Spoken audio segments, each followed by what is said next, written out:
this was ECW's induction into the Hall of Fame. And I thought, this is where we retire the leather jacket and the hat and the headsets and the pad. Like for example, in the wintertime, I won't wear a long leather trench coat, even if I go out, just because that's that guy. Will you ever use one of those giant phones again? Oh, what's your story? Don't you dare be sour. Clap for Stephanie and feel the power.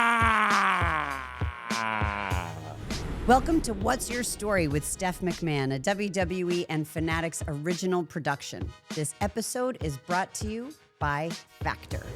At Paul's Hall of Fame induction, they had these chairs that were terrible. Terrible. And I was placed next to Becky and Seth, who I shouldn't be sitting next to the night before WrestleMania when I'm going to turn on Roman and Yeah, to that's go a Seth. little bit of a problem. So I didn't want to appear to be relaxed, number one. And number two, the chairs were like this. And I'm like, I'm going to end up falling asleep, right? So I sat like this the whole night, just like this. And I kept hearing Becky go, how is he sitting this way? Does he have, I know, like is he wearing a back brace or something? And also, That's so funny. yeah, also I have the worst posture. I just But have the fact that you could hear Becky. Oh, Becky and was- she Yeah. was just like whispering to Oh yeah, Seth. oh yeah, You yeah, could oh hear her yeah. the whole time. Oh yeah, it's just like, does he have a back? Is there something wrong with him? just like, yes. But if you look at this, it looks hysterical. Oh, because my everybody God. else is back in their chair, and I am literally like this, Just really into it. Well, yeah, you were just really paying attention. like a butler, you know. Well, We've now- welcome. We've now covered posture. Yes, yes. And it's important to sit straight and keep your shoulders back, especially now. Everybody's on their devices. You know, I think about our pets, total aside, but like what they see us do. You know, like I wonder mean- what they think, honestly, but especially as it relates to the phones, like we get sucked in. Have you ever come upon people who are on their phones and your eyes are all bugged out and you're like sucked into your phone? It must look crazy. The Eagles were right. We have all become prisoners of our own device. Ooh. I feel like you've said that before. I came prepared today. It was either going to be that one or the meme of the dog on the street with the sign that says, be the person that your dog thinks you are. I love that That's a saying. good one. Yeah, I that's say a good that to our one. dog lovers. Yes, I know that's true. And now you are one. I am one, yes. Yes. We are officially into this holiday season, which is crazy to think about. Kids' school schedules, extracurricular activities, shorter days, and a massive list of things that need to get done this season mean that it could be a slippery slope in finding time to cook for the family. That's why we here at What's Your Story love Factor. These meals are chef prepped and dietitian approved, which gives all of us peace of mind and one less thing to worry about as we are trying to feed everyone and balance everything going on. You are 100% right, Elise. Factor offers more variety and more meals, including premium options at no extra cost. And you said something that really hit home. We're all going to be busy, but we want to make sure that while we're feeding our family, that we're giving them better choices with better nutrition. 97% of customers say that Factor has helped them live a healthier life. 97%? 97%. That's pretty high. Feel the difference no matter your routine.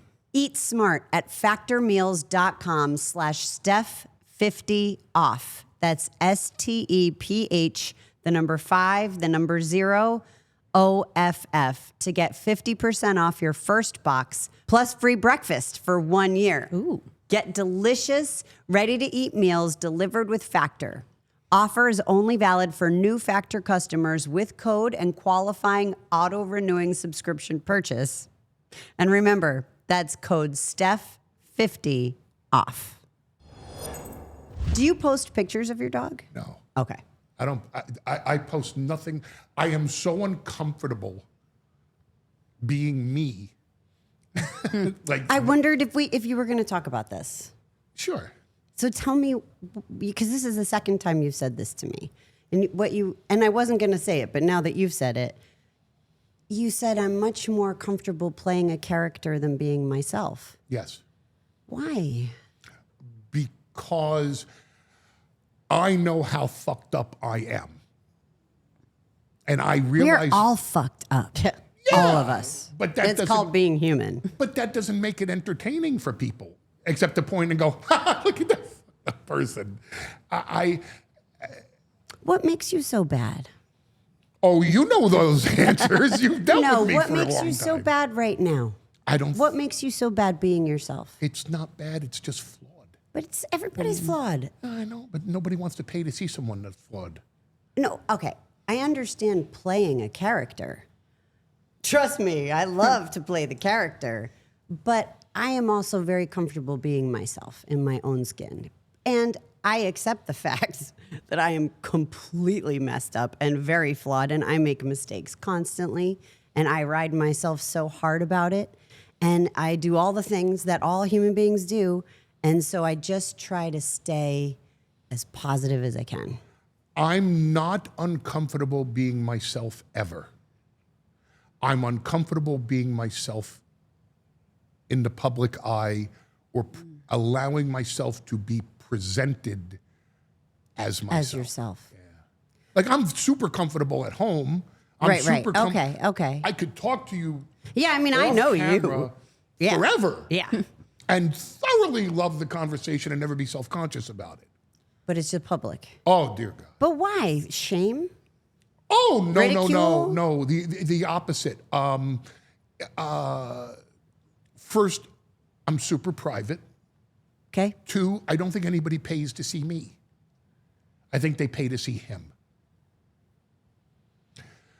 Okay, wrestling fans, because I bet people would absolutely pay to see you. I mean, Yeah, but that's a whole different circus and shit show as it is. I'd pay. What a wild ride that one would be. Oh, my God. I mean, I just think you're amazing, and I just hope that you recognize that all of you is amazing. Not only the character that you play, though he is quite phenomenal, one of the greatest characters of all time, and I know you hate one of, but in this case, I will say one of, because you are one of one.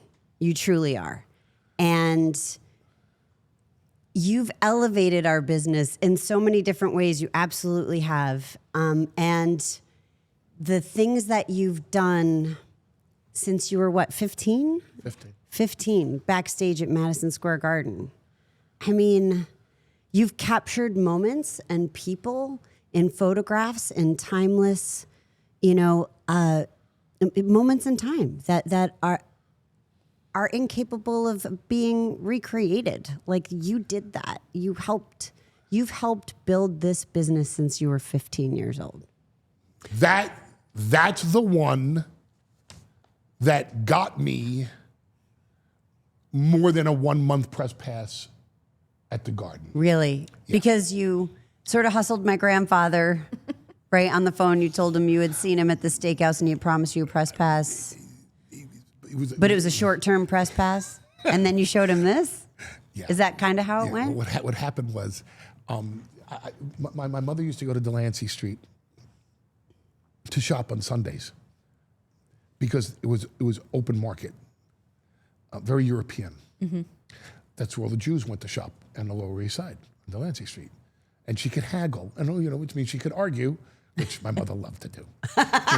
How much is the purse? $40 for you, 35. Oh, 25 is too much for the purse. I didn't say 25. I said 35. Right, $30 I'll give you for the purse. And that was it. And this is the open market.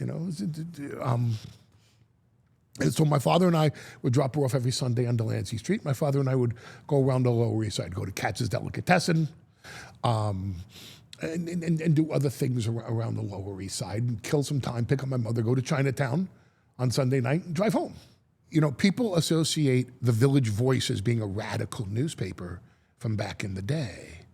It was free for many years because it was so liberal, a pioneer of gay rights, a pioneer of, either Puerto Rico should be its own entity or become the 51st state.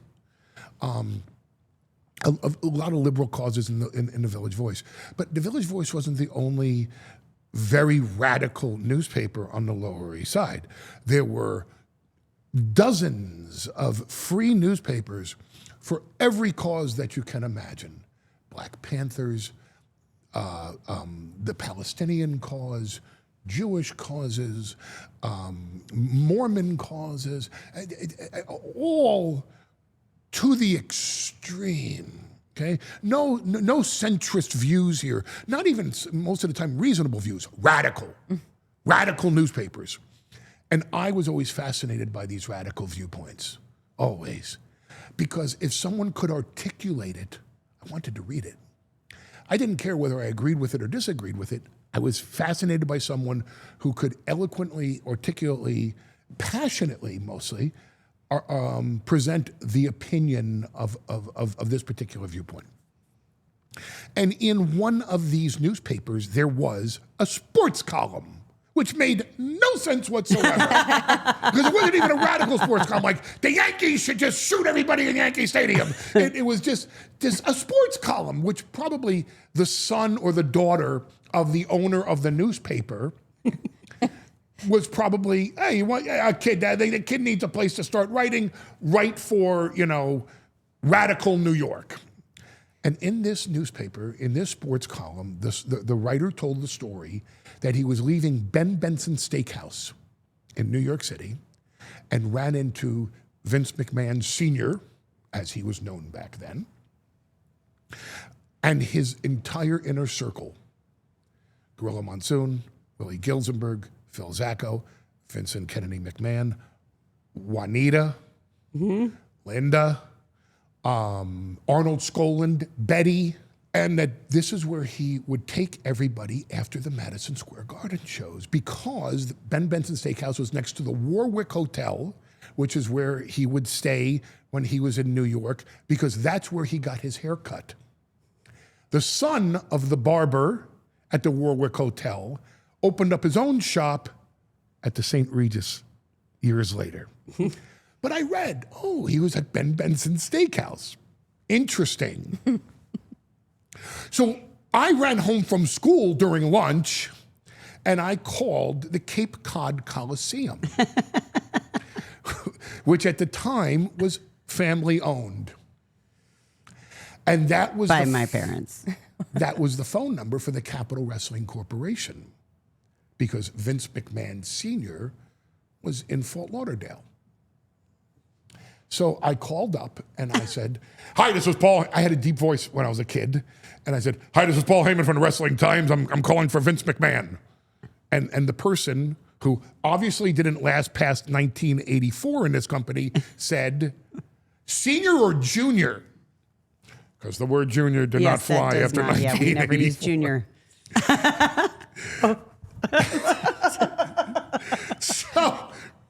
So, senior. And what is your name? Paul Heyman of Wrestling Times. I bumped into him at Ben Benson Steakhouse, and he told me to call for my press pass.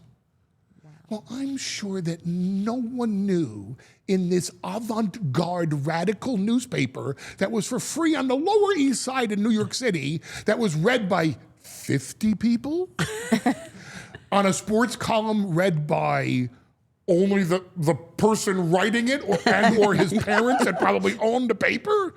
I'm sure no one knew that Vince McMahon Sr.'s haunt on a Monday night had been exposed. So if I said I ran into a Ben Benson Steakhouse, this was like the secret password. Right. This was open sesame. Oh, boy, he must know Vince Sr. How would he know that? How else would he know? How else would he know? Yeah. So I went from this person to that person, next second person. Who is this again? Paul Heyman from the Wrestling Times.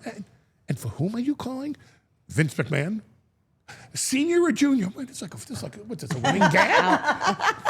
After a while, I got patched through. Hello? This is Vince McMahon. With whom am I speaking? Paul Heyman from the Wrestling Times. Yes, sir. And where did I meet you? Ben Benson Steakhouse. Mr. Heyman, you're going to have to excuse me when I go out to Ben Ben's Steakhouse. I'm inclined to have a little bit of wine on those evenings. And what was this? What was the context of our conversation? Oh, you said I should call to get my press pass for Madison Square Garden. Now, I had already kind of gotten in at the White Plains County Center in Westchester and had kind of got to know Arnold Skoland and Betty, because I'd go down early, I'd help set up chairs and the concession stands, and they'd let me take pictures up at the ringside. Never in the locker room, though. Always just at ringside, and I have really good pictures with no ropes in the way. And he said, oh, well, okay, go down to the Holland Hotel on 42nd Street and 8th Avenue. This was in 1980, when the Holland Hotel on 42nd Street and 8th Avenue was in hell on earth. I mean, just 42nd Street, 8th Avenue was the pit. Rough. Very dangerous area, okay? On the second floor of what is a hotel filled with, crackheads and cokeheads and, people being mugged right outside, with an open door, with a bottle of booze on the table, Gorilla Monsoon and Arnold Skoland. First of all, no one's going to rob these two. No one. They're two of the toughest human beings on the face of the planet were Gorilla Monsoon and Arnold Skoland with their Halliburton briefcases playing cribbage. And I walked in, and of course Arnie went, "You're a kid." I go, "Yeah." And he goes, "What are you doing here?" And I said, "I'm here to pick up my press pass." And he said, "What press pass?" I said, "Well, Vince said I could have a press pass." And of course, Gino says, "Senior or junior?" Like, is this a running joke? And of course, Skoland knew I was a high school kid. Oh, he knew. Oh, he knew. Okay. He knew, right? I love But he Arnie. never, he never stooged me off. No, he was great. So I think Arnold thought that I was there to pick it up from my dad. Oh. Because he couldn't imagine that a kid got a press pass from Madison Square Garden. And he didn't know that my father was an attorney. He didn't know anything about me. He Sure. just knew I was a local kid helping out, and Love wrestling. that's it. So he said, "Well, what name is it under?" And I said, "Paul Heyman." And of course, Skoland goes, "Senior or junior?" Like, it's just one Paul Heyman. And yeah, okay, Bill Apter, Frank Amato, George Napolitano. Paul Heyman Well, I'll be. gives me the press pass. And the Garden shows would start at 8:30 back then on Monday nights. And I knew, lay low. If they realize I'm in high school, if they realize I'm 15 years old, they're tossing me out of here. I'm done. I'm finished. So at 8:25, I decide, let's make a beeline. Get here, turn right, and get out to the ring. And get out to the ring and stay there all night. Get my pictures so I can come back next month. And do you remember what they called that walkway out to the Emel's Alley? Oh, that's right. Emil, you ever watch the old Garden footage? And there's this huge, bald, white, 6'3" guy who looks like the meanest cop in the universe, right? Yep. That's Emil. And he was a former New York City cop that ran security at the Garden. Okay. Now, could someone get over the rail and hit the ring at the Garden? Possibly. Could someone get into the locker room and start something? Possibly. But no one jumped the rail in Emel's Alley. That was Emel's Alley. And as long as you walk down that alley, you I were in do very much actually remember that. Yes. the safest block in New York was from the curtain to the ring, because that was Emel's Alley. And I'm trying to get to Emil, because it was legendary back then. Oh, Emel's Alley, Emel's Alley. I'm trying to get to Emel's Alley. And as I'm walking down the locker room, Vince Sr. is with Andre, and they're talking. See, it looks like a posed picture, but Can you it's- put it back up? It's not a posed picture. They were just I thought they were. no, they're just talking in the hallway. Now, the picture with Vince Sr. and Gorilla Monsoon, that's posed because I was already in. See, that's Yeah. posed. Yeah. I was in. That's right outside of, that's right behind the curtain. That's at Emel's Alley. Really? But the picture of Vince and Andre, they were just talking. And as I'm walking down the corridor, just trying to turn right before I'm getting thrown out, I used to have, this is before digital film. Before digital. Way Digital's not film. before digital. Oh, yeah. We're back in the Lincoln administration. So I used to shoot what's called 400 ASA film. And 400 ASA film is super fast film. If you like to shoot black, and I used to like to shoot black and white, like the Blassie pictures or these pictures, you don't need a flash. As long as there's any kind of natural light, you can capture it. With a flash, it's even better. You can shoot color with it, but you're wasting your time. Okay. If you want to shoot really dramatic black and white, natural light, 400 ASA film. And as I'm walking down, I see the Pope of Madison Square Garden with this beautiful white mane. It's Vince McMahon Sr. And there's Andre. And I'm walking down, and I put my camera down here, which, of course, it's funny, because years later, this becomes the Andre shot. Yeah. But I didn't do it because of the Andre shot or to make Andre look big. I did it because I'm trying to take the picture. And I'm just doing this, like a paparazzi. Hoping I get one good shot, right? And it turned out I got a bunch of them. Got a couple of really good ones. And as I'm walking down, someone over here says, "Ba-da-ba-da-da-ba-da-ba." And Andre laughs, and was just shaking hands with Vince. So the first one was Andre's attention had been grabbed by someone a few feet behind me. That's Andre noticing someone. And the second one was now they go, oh, who's over there? I don't remember who it was, but Andre's like, oh. And as I'm doing it, because as you can see, they're not posing or looking into the camera. Yeah. They're looking at someone, Yep. you know, probably Albano drunk or something, right? And I'm just shooting. Shot 36 pictures and prayed I had one good one. So I developed the pictures, and here I had a couple good ones. And I'm like, oh, this is it. This is the ticket in. This is the golden pass. This is the VIP. This is Easy Pass. And I developed the pictures, made some black and whites, and I went to my father, who he wasn't a contract attorney, but it's pretty easy to figure out if you're an attorney what a photo release would be. And I had my father write out a photo release. All rights intended and hereby forever and for any media now known or hereinafter created and blah, blah, blah, blah, Sure. blah. And I signed it. Perfect. And I put it in a nice manila envelope, and I put 3 copies of each picture in the manila envelope, and I wrote to the personal attention of Vince McMahon Sr. And now I'm at my second garden show, and I'm looking from what is kind of like the photographer's room, and I'm looking at the door, and I'm waiting, and I'm waiting, and I'm waiting, and I'm trying to pick my spot.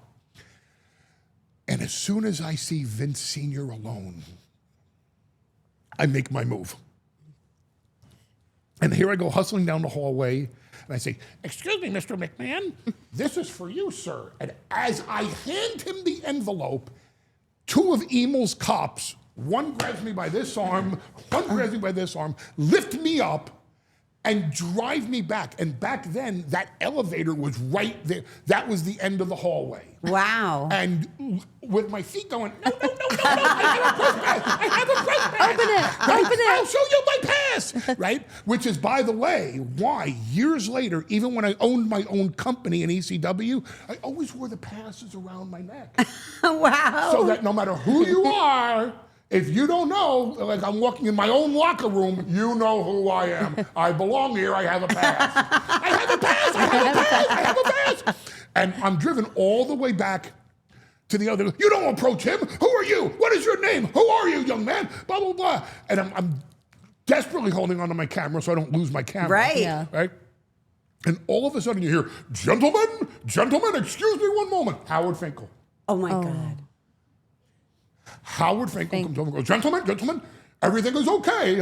Thank you very much. Young man, please come with me. And takes me up to Vince McMahon Sr.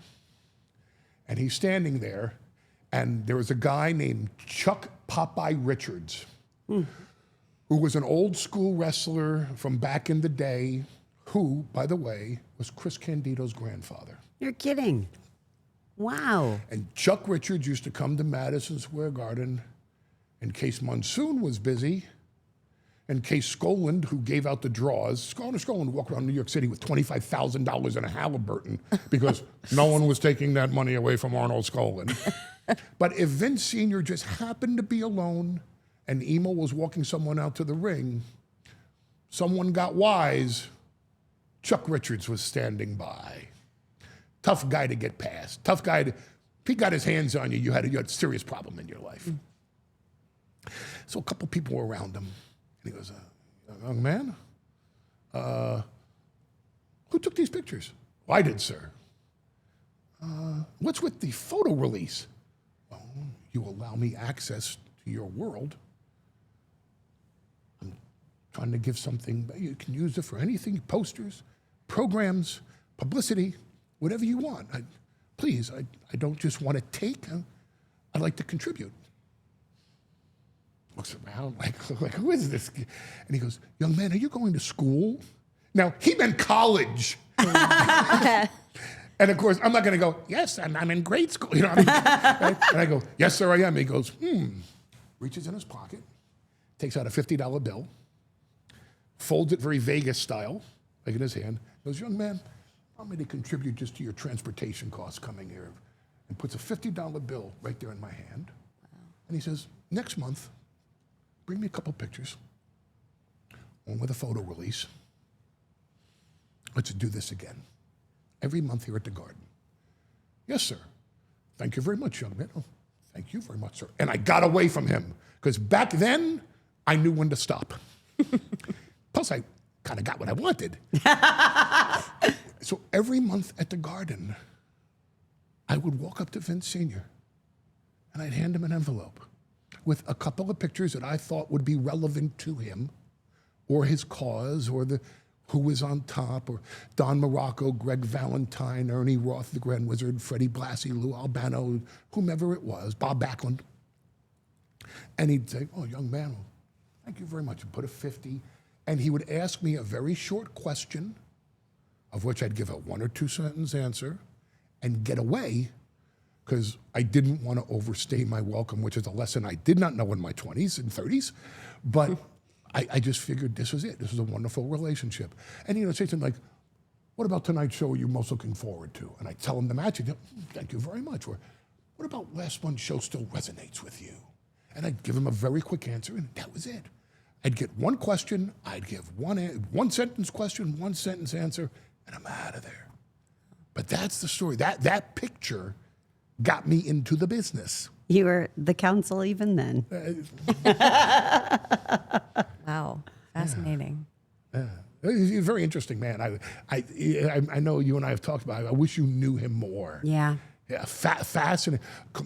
Completely different personality than his son. But I mean, but my God, it's I'll tell you this. My favorite Vince Sr. story is something that I've heard both your dads say, and for me to quote Kevin Dunn, who I legendarily did not get along with, as Steph will tell you. I'm not saying I know. anything. I was trying to. But they both learned this story. And I heard Vince tell this to people. I heard Vince actually tell this to somebody. One day, somebody just said something in the locker room, and Vince says, oh, I'll give you a different perspective on that. Vince Sr. Once said, I hear so many people say to me, I got up this morning and I had to go to work. I get up every morning and I get to go to work. And just the love that he had for what he did. Mm-hmm. And I was like, wow, and that anyone that he told that to quoted it multiple times. He was a very interesting man. I don't do his voice any justice because he had that Kennedy accent. Yep. You know, Yep. I know what you mean. which I can't imitate. You know? I'm not going to try. Yeah, I'll look like a freaking idiot doing it. But yeah, he was quite an interesting man. You know, from the little time I got to be around him, he was fascinating. And now you are Paul Heyman. I mean, you are the counsel to many of us. You are the wise man. You are the advocate. And you are a WWE Hall of Famer. I mean, Paul Heyman, what you have created, you've created worlds, you've created characters, you've done so much. It's just, I'm so proud of you, and I'm so proud to be your friend, and so excited to have you on the show because I want people to hear the side of you that I get to hear all the time. Well, thank you. And as I've told you in private, to me, the word friend is sacred. Sacred. Sacred. I agree. You know, because if the heavens listen to prayers, the parents die before the children. Because it should never be the other way around. Mm-hmm. Couples can get divorced. Children can disown the parents. But a friend is a friend. Right or wrong, you have each other's backs. Yeah. And it's a sacred vow. More, at times even more intimate than spouses. Because you get in a beef with your spouse, who do you turn to? A friend. Your friend. Yeah. Yeah. So to me, that's sacred. Yeah. And I very much cherish our friendship because it's been tested through time by me, admittedly. I'm sure by me too. I'm not innocent. Oh, I no. mean, I was doing what I thought was the right thing, but that's all you can ever do, right? Always. Yeah. Just do what you think is right. Yeah. In terms of the character, you know this. You can be sick and you're backstage and you have a runny nose and a terrible cold and you had a terrible day and the dog peed on the carpet and the kids just pissed you off and you got cut off in traffic and it's just one of those days. Right. Where everything goes wrong and you feel like crap. And then you walk through that curtain. Yep. And it's, You're on. Yeah, it's go time. yeah. That guy's never sick. That guy never feels bad. That guy didn't learn like I've never learned from my successes. I don't think there's a success I've ever had that I've truly learned from. I learned from all my failures. I learned from being so screwed up. I learned from all the things I've been through, and that's where the wise man developed. Experience. Yes. Yeah, that's our yes. best teacher. Through adversity comes greatness. Yes. And that guy has only parlayed his success. He keeps hitting blackjack. He survives. Yeah, he's a survivor. He moves forward. Although that you have in common. What Particular survival? talent. Yes. But that's. I'm the son of a Holocaust survivor Yeah. and a street kid from the Bronx who grew up during the Depression on Rochambeau Avenue. So all I know is that no matter what, I got to wake up tomorrow morning. Yeah. And then I got a fighting chance. And as long as I make it through the day, as long as I don't catch a bullet in the head, I have a shot tomorrow. So no matter how bad today is, if I'm alive tomorrow, everybody better watch out. And when do you think you got that perspective? I mean, was there a particular moment? Were you young? Was there something you saw that, I mean, many lessons that your parents taught you? Love to hear some of those. When did I learn it? Yeah. In the womb. So you just ingrained in you always. Oh, yeah. I'm as much as I'm And with that, I'm sorry, with that, does there go gratitude? towards my parents? No, life, like waking up, like your whole thing is waking up the next day, that you're good to have another day, right? Like, is there Is it all about the fight, or is there gratitude involved? Like, what's the total perspective? Well, for how many years now, every time we see each other and I say, hey, Steph, how you doing? You go, how are you doing? What's my answer? that you're blessed. But I'll tell you when that started is after you had kids. Of course. I mean, that's the first time I ever heard you say that you were blessed. It was not the answer I was expecting when I said how you were that first time. Afterwards, the first time you said that you were blessed, and it was beautiful. I loved it. And you have said it every time we've seen each other since. I don't know how anybody can do a Make-A-Wish visit and go home to healthy children and not understand how truly blessed they are. Do you know the story about the kid who only had like a couple weeks to live at the Rumble and made it to Mania? Do you know this story? I know of a few, unfortunately, but I don't know the one that you're talking Brock about. and I did a Make-A-Wish visit.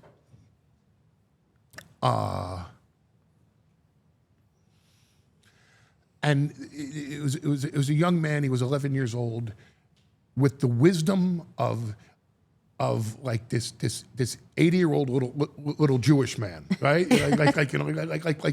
like the things he said were like prophetic. And we went to visit him, and we were told he's going to get tired real fast. These are within the last couple of weeks. And I went to visit him, and the kid was so upbeat, as so many of these children are. And of course, the parents, you look in their eyes and you just sit there and say, thank God that's not me. Because the soul has been ripped out of them, because their child. If your kid has an allergy attack, you go, Yeah. I wish this was my allergy attack. Imagine No, that. I can't. So we're in the room, and the kid starts talking about Brock's storyline and how much he likes it. And he can't wait to see who's going to win the Rumble. And the parents are watching this kid just come out of his shell. And the mother or the father, I should remember whom, but I don't, starts crying. And the kid goes, hey, we talked about this. and I look around and he goes, they keep crying. And I was like, wow. And I don't mean to lecture the kid, but I was like, you got to cut him a little bit of slack. And the kid looks at me and he says, I don't have that much time, and I'm not going to spend a minute of it miserable. I'm going to love every single moment I have. I was like, whew. Wow. Okay, and I'm trying to now keep my composure because I just had children. Yeah. You know, my children Changes were your whole perspective. babies. And I'm like, oh my God, right? And as the conversation goes on, the kid says, hey, when's Mania? And we tell him the date, and he goes, I'll be there. And this is just one of those moments where you say, well, of course you will be. And I can't wait to see you there. And we did some press panel the week of Mania. Oh, by the way, how surprising. Brock wasn't asked to be on the panel because we didn't want the reporters to end up with, you know, how Mike Tyson was when he was a boxer. That's Brock in front of the media. So I was asked to do the panel, and Brock was backstage. And as I'm looking down, because you never look at the front row, you look at the back row. And I'm looking, and I see in the back row, I go, oh my God, that's He made it. the parents. Oh, It's the parents. Oh my God, they came to Mania on behalf of the kid. Oh my God. I have to say hello to them. I have to pay my respects. And as the press conference is ending, I see the mother walk out, the father walk out, and there's the kid. And I'm blown away. To this day, and I'm a fairly articulate man. I don't have the words to describe it. Can't convey how it made me feel. And I grabbed, I think it was Jimmy Tillis at the time, was our head of security? Could have been, yeah. Somebody, and I just said, please bring them backstage. And I ran to Brock. I go, Brock, the kid's here. The kid. He goes, what kid? I go, the kid from the room. He goes, You got to be kidding. I said, Brock, the kid is here. And the kid comes backstage, and the first thing he goes, bet you didn't think I was going to make it to Mania, right? And what are we going to do? Go, no, you know, like, oh, no, we knew. Of course you're going to make it to Mania. And Wow. And the kid, Brock comes in, and the kid hugs Brock, and he goes like this, and he grabs me, he goes, gotcha, right? And as soon as he says gotcha, both parents just start weeping openly. And the kid goes like this. Hey, we talked about this. And it's like, wow. And the kid looks up and he says, you know, they got to stop doing this. And I looked at him and I went, can I ask you a question so I learn from you? And he goes, absolutely. And I said, why do they need to stop doing it? And he says, you're only as happy as your saddest child. Oh my God. That's a line. That's it. That's it. Now I start crying in the room, right? And I could not stop hugging my kids when I got home from that trip because I never understood how blessed I am. I don't know blessed by whom. I don't know if it's a deal I cut with the devil or if I'm blessed by a God that I don't understand. But all I know is my children are healthy, and everything else in life is relative to that. So when people say, and people think it's a gimmick, like when I go, I'm a blessed man, they go, oh, that's a shtick. It's not my shtick. I know it's not your shtick. I'm a blessed man. So, yeah. Because also, every time since your children have been born, that's all you talk about are your kids, which I love. And I love hearing about them and their stories and who's like who and how smart they are and how savvy they are and what Jacob did and what Azalea did and then the dog and the boyfriend. I mean, you know, it's just like I love how much you love your kids. Yeah, well, they're far better people than I am. I feel like that's the goal as a parent, right? Right? You want your kids better than you. Oh, and they are. Right. I mean, Yeah. I always said bigger, better, stronger, faster. I didn't really think in any other way. Smarter, of course. Yeah, smarter. my number one goal in life is every day to be worthy of being their father. Because biologically, that's the easy. So is there ever a moment where that wavered, where you realized, where you had a decision to make in the moment of something happening that you did or didn't do? Every day. Is I screw up every day. I'm wrong Well, every yeah, day. I know we all screw up, but I mean like a big something where you're like, you know what, the me of the past would have done this, but I'm not doing that for this reason. No? Well, you know, that goes to two things. One, I've pretty much avoided the really bad parental screw-ups in life because I don't think I'll ever. There's no way in life I'll ever measure up to my parents. In the parental lottery of life, I hit the jackpot. We have to get back to some of those lessons. Yeah. I had the greatest mother and the greatest father anyone could ever pray for. Wow. And I will never be the parent that either one of them was to me. I won't. I'll fall short of that every time. And I just want to be worthy of being their father because that's what they deserve. They're my kids. So one, even if I make a mistake, we'll all three learn from it. Mm-hmm. We'll all three benefit. Like, hey, did you see that I screwed up? Oh, I've always called out Don't do mine that. too. Yeah. Yeah. Do you still love me? Do you still respect me? Do you still want to be my kid? All right. So you know what you can learn? It's okay to screw up. It's all right. That's right. And you're going to. Yeah. Yeah. Every day. We all do. Just don't do the same one twice. It's so interesting to me because you are this strong. I'm forgetting how you described yourself. You get out there and you're just this one of one character.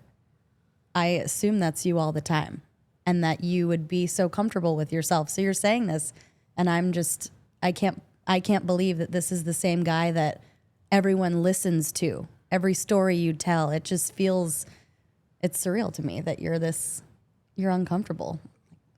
I'm uncomfortable because this can be analyzed. Yeah, but so what? People are going to say all kinds of stuff. They're going to, like, Yeah. I'm not afraid of the criticism. right? I just don't like presenting it because I'd much rather present him. Right, because That's you who don't they care came to about see. them analyzing him. Yeah. Because you're he's being that way intentionally, and everything's, like you said, presentable in a some form or fashion. this is well, I mean, Stephanie will tell you, I'm not shy in a room. No, No, I'm not shy in, picked up on that. in a meeting, or I'm not shy in a, I mean, there was unless one he's trying to be conversation- very, very quiet. There was one conversation in 2001 when the writing team worked out of 120 Hamilton, where Stephanie looks at me. This was one of those times where you had to work till like 4 a.m. and I just sat on. I was like, I got nothing to do. I'll just hang out on the couch and sit while you work. And I'm just sitting there, and we're just talking, philosophizing, pontificating, and I don't know, I just said something so freaking stupid the week before about something. I don't remember what it was, and it was just so stupid of me. And you just looked at me and you just said, a little humility goes a really long way, right? And I said, okay, where have I not been humble? Where have I been arrogant? And you go, oh, it's not just arrogance, you're abrasive. And I went, wow, well, why am I abrasive? And you say, you're not always right. Right? And I'm sitting there going, I'm not, And she said, and she's just like, you present everything as if that's it. You're the final answer. You have it all figured out, and it's the end all be all, and your opinion works. And I was like, yeah, I have confidence in my opinion. She just goes, sometimes you need to present it differently. I don't. It's not that I have a lack of confidence being me. I enjoy. No, that's being true. me. Yes, that's true. He did until you shot him down. No, yes, that one I time. am now actually remembering many times that I had tried to fall down in the room, but it wasn't necessarily with me. I was trying to protect him, but he just would not let me. So I'm not uncomfortable being me. I'm just uncomfortable being me and presenting it. It's personal, Yeah. Yeah. It's like, how You just want to keep your private self private. yeah. And Yeah. again, I don't think anybody pays to see this. I don't. It's the Hall of Fame speech. Well, we're hoping they're going to want to know, watch I was just it. gonna say. Watch it. Change our minds, Well, please. this is more like of an expose of who, deep inside the twisted, messed up mind of Paul Heyman. But it's like the Hall of Fame speech. At the beginning of the Hall of Fame speech, I intentionally went out there, and the first thing I admitted was, I have no idea what to say here, because I don't know how to be me in public, because I've never done it, and because I wanted to, it's like the Hall of Fame speech was with the exception of the line about ECW, the Hall of Fame speech was completely winged. Impressive. I had the music written, but not the lyrics. I knew the first part was about my children. I knew it was. I knew I'd go on to ECW. I knew I'd go on to about the cancel culture and that, because I wanted to talk, because everybody's Hall of Fame speech is always about the past.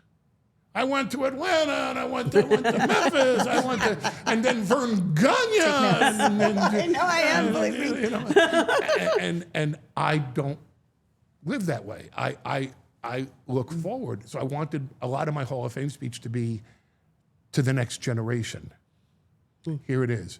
I get to work with Braun Breaker. I get to work with Rhea Ripley. I get to work with Bianca Belair. I get to work with these fascinating young talents that are coming up. I want it to be more about them as much as it is about me or about my past. And then I knew I'd go home on all the catchphrases, because that's an easy way to get out, and you leave on a high note.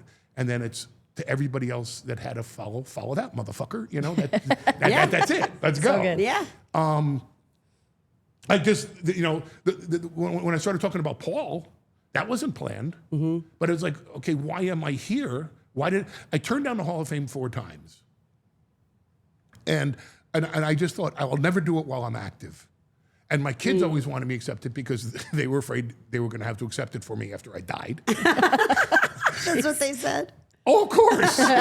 Don't make us give that speech. Yeah, those blunt bastards I wonder where they get that. from their mother. And the reason why was, number one, it was WrestleMania 40, pretty momentous. Number two, I was the first person asked by Paul Levesque, with him being in complete control of the Hall of Fame. And to me, that was a lifetime honor. Oh. Number three, he asked me to headline it, which was also his first Hall of Fame that he's running, and I'm asked to headline. What an honor. And number four, we were coming out of a very chaotic time corporately. And no matter what, no matter who had what opinion, this man was doing a magnificent job in steering the ship. And someone had to say it publicly. Someone had to say, out of chaos, only one person can drive the car out of chaos. And it's not just the manner in which it's not just how he leads, it's the manner in which he does it. And then there's Steph wearing an ECW hat. Yeah. And it's Steph's first appearance publicly since she stepped down from the board. And I told my daughter that day, I want you to watch Steph. Because there was no trepidation in Steph, zero. She walked out to that seat, first time being seen in public in months, after a tumultuous time in her life, personally and corporately. She walked out to that seat like, bitches, the queen is here, bow down. Just chin up, chest out, here I come. Take it on the chin if you got a punch to throw, worthy of your worship if you choose to acknowledge. And I just said to my daughter, no matter what, that's you. That's you. No matter what anybody says about anybody around you, you live and die on your own merits or demerits. Yours, no one else's. And the fact that she's wearing an ECW hat in his first appearance just grabbed me, which is where I just came up with the lines, Stephanie married the wrong Paul. Yeah, so good. But the whole thing was winged because, number one, I'm better at improv.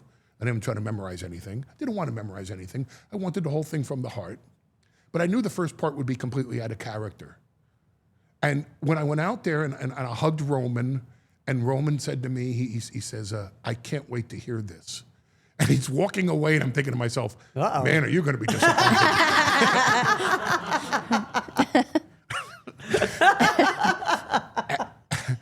and this was the end of the title reign. And this was a very emotional weekend for both of us. Because, wow. What a run. Damn. As game-changing as ECW was, the Bloodline was. The Bloodline was a turning point. And we both knew we are within 48 hours of this chapter closing. Oof, it's rough. Wow. Very emotional for the two of us. And the fact that he was willing to induct me when he was the undisputed, absolute, uncontroverted #1 star in this industry was breathtaking to me. And what a beautiful speech he gave. And he leaves, and I'm thinking to myself, thank Roman, thank Joe, thank him. That'll be first. No, wait. The beginning's supposed to be about my children. Thank them. Well, thank them and Joe. Okay. Oh, shit, what do I say? And I'm out there blank. Oh, no, really? Oh, blank. If you Is that the first time that's ever happened to you? No. No. It's happened to me twice. I've had it happen. It's the worst. Yeah, it's funny because then the auto kicks in. Yeah. But for that moment, oh God, panic. oh, and it's forever. It's at least 10 minutes you're standing out there is what it feels like. Yes. Yes. And I'm thinking to myself, how do I start this? And then I heard it coming from this section, from my left. You deserve it. And then it starts to permeate the entire room. You deserve it. And now it starts to expand. And also, I neglected to say this. It was Philly. Yes. You know, it's Philly. And I felt that this was ECW's induction into the Hall of Fame. And I thought, this is where we retire the leather jacket and the hat and the headsets and the pen. Like for example, in the wintertime, I won't wear a long leather trench coat, even if I go out, just because that's that guy. So I'll wear something else. I'll wear a warm coat, but I will never put on a long leather trench coat again in my life. Won't. Will you ever use one of those giant phones again? Yes. They may come, hey, what's old is new again. They may come back into vogue. I know. So Retro. So I heard it, and I heard the chant, and I went, okay, that's it. Here we go. You know, you fucking right, I deserve it. And got the pop, and I was like, now Here we're we off, go. now we're off Yeah. to the races. I gave the first line, and a pretty interesting one for a Hall of Fame acceptance, but I didn't know how to start as me. Right. Wow. No, it is hard to be yourself out there. Like in WWE. This is why I hate being a babyface too. I think of myself as a babyface in real life. Maybe I'm not. But to be out there as a babyface is so tough. It's so much easier to be a heel. It's so much more fun. Well, I find. as a baby face, you have to be completely conscious that at every minute you're wearing out your welcome. Yeah, I hate it. I hate it. It's Despise terrible. It. Despise it. I mean, you have to sometimes, but man, is the worst. Right. It's the worst. The worst because everything's an audition. Yeah. Every moment. Like me. How do you get people to like you? Right. Come Right, on. Right. And people are not inclined to like anything. No. Especially not people who are asking for you to like them. Correct. Right. But as a heel, you can do no wrong. Anything. Anything. Anything. You can, and I try to teach this to everybody. As a heel, you can completely screw up Totally. and just sit there and say, you've interrupted my train of thought. I'm very angry at all of you. Yeah, it's not your fault. Right, and it's the easiest thing in the world. And then all you have to do is sit there and say, so now, because of that, I'm going to start all over again. And they go, oh no, he's not going to do that. Ladies and gentlemen, and they go, oh my God, he's starting over again. You know, and it's boo, and it's the easiest thing in the world. You can't screw up as a heel. It's so fun. You get to play with them and their chants, and it's like the things they say sometimes. I mean, it's really funny. What was your favorite chant? My most like horrifying was "She's got side meat," which was I just love when she says I it. hate that one. So mean. Steph's got side meat. I'm like, so mean. And I was wearing something that showed that part of my body, so It's creative. mean. No. But Chicago was "She's a crack whore." Most everywhere else it was "slut." And that was a very long time ago. I'm sure our viewers have no idea currently that time period ever you were a happened. crack But whore. yeah, it did. Yeah. It's so aggressive. Yeah, they chanted "slut." I mean, right off the bat, as soon as I turned heel, and it was so great. Yeah. I was like, what are they chanting? Because that was when, it was at Armageddon, which was December of '99. And it's probably the only date and time I could ever actually quote of anything that happened. But, and it was the night that I did the heel turn and got with Paul in storyline, not in reality. And it, like, the next day, I think, where were we? We were in Florida. And they came with the slut chant, and it was the greatest thing I had ever heard. Because nobody else got chanted at that way. Like, slut? I was like, what are they saying? Slut. That's a good one. I was like, that's fantastic. Yeah. Arenas of people, thousands of people chanting slut at me. It's the best. It's the greatest. No, I mean, who could say that? Not many people. Only in his business. That's true. Big news, WWE and sports fans. The world's #1 sports fan festival, Fanatics Fest, is making its return to New York City. Fanatics is bringing you closer to the leagues, teams, superstars, and athletes you love across 4 action-packed days in July. Meet your favorite WWE superstars, get your hands on exclusive merch, catch live podcasts, and interact with the biggest names in sports. Tickets go on sale November 13th, and fans of the show can get a 10% discount by using Steph10 at checkout. That's STEPH, the number 1, the number 0, at checkout. Want to wear the gear of WWE's most iconic legends? Head over to WWE Shop and check out all the official Legends merch collection. From classic tees to iconic gear featuring your favorite Hall of Famers, it's all there. Don't wait. Grab your piece of WWE history now at WWE Shop and Fanatics. Want to feel like a champion? Step up your game with an official WWE replica title belt, perfect for collectors and fans alike. Available now at WWE Shop and Fanatics. So many people, it's interesting because I heard you, of course, some of the interview on the Logan Paul podcast.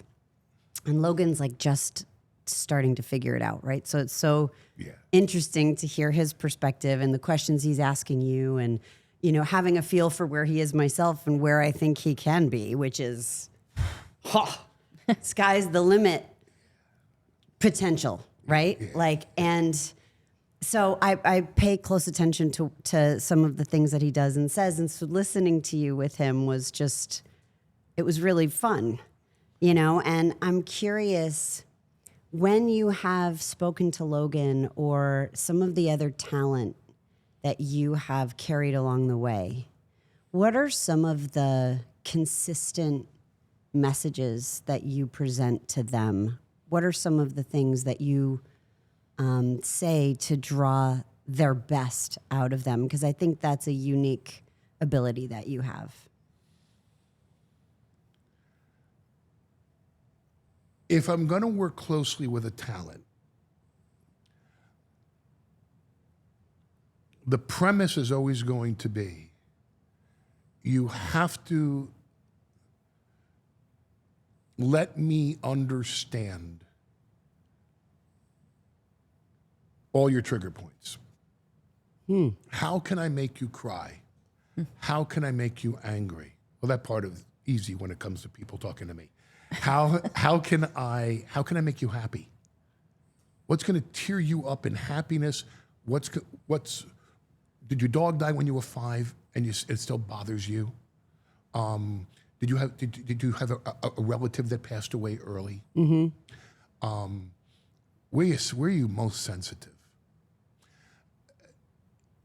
If you really want this to work, if you want to become a star, if you want to be the best, if you want to make millions and millions of dollars, you're going to have to be more emotionally and spiritually intimate with me than you are with your own spouse. You got to let me in. You got to let me know. Because I got to be able to whisper something in your ear and say something to you that when that camera goes on and it goes, that people look and go, that's for real. That's not an acting tear. She's crying. She's crying out of happiness.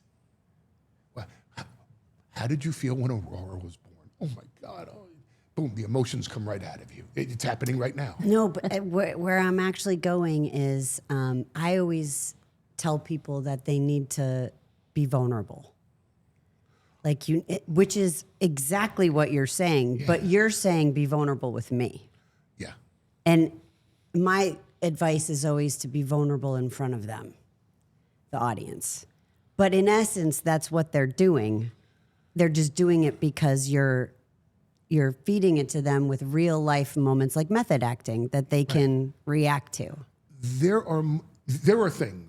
And I think this way is really interesting because I never describe it deeper than that. I just say learn to be vulnerable. People are probably like, what the fuck does that mean? But there are things that you and I know about each other as friends that if I'm walking out to the ring and you want a certain emotion out of me, that I, even searching my own heart and soul, there are things I don't dare think about at work. I just don't. It's too personal. And that you could come and whisper to me, go, okay, and I'm out there in that mindset. Or there are things that I could say to Steph, little conversations that we've had over the years, that I could get any emotion I want out of Steph. Sometimes he does this for fun. Yeah, I was going to say. So on this next portion of Just because I can. But I can get any emotion out of Steph. Like if Steph, and there were things that are so personal. Actually, that only you've been there for. Yeah. That I can say to Steph that on her most introspective day at work, she wouldn't dare think about it in Gorilla. There's no way. It's too personal. It's too repressed. And I can sit there and say, hey, remember this moment? And oh my God. And some of it's very happy too. It's just, some things are so happy, you don't even bring it to work.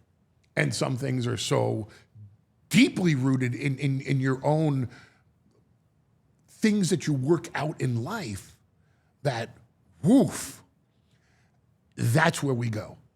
So when I work with, see, Brock really, we never explored the depth of the character. Brock's character is intentionally very one-dimensional, but the tribal chief wasn't. What made the tribal chief so different is that at very strategic times we presented layers. And every time you thought you understood the tribal chief Roman Reigns, we showed you something different. And that's what made that character so breathtaking to watch develop in front of your very eyes. It's like it's like a child star that grows up in front of you. yeah. And as much of a grown man as Joe Anoa'i, Roman Reigns obviously was, he grew up as the tribal chief in front of the audience. Every time you thought, we presented He him became the tribal chief. He is the tribal chief, OTC. That's right. That's right.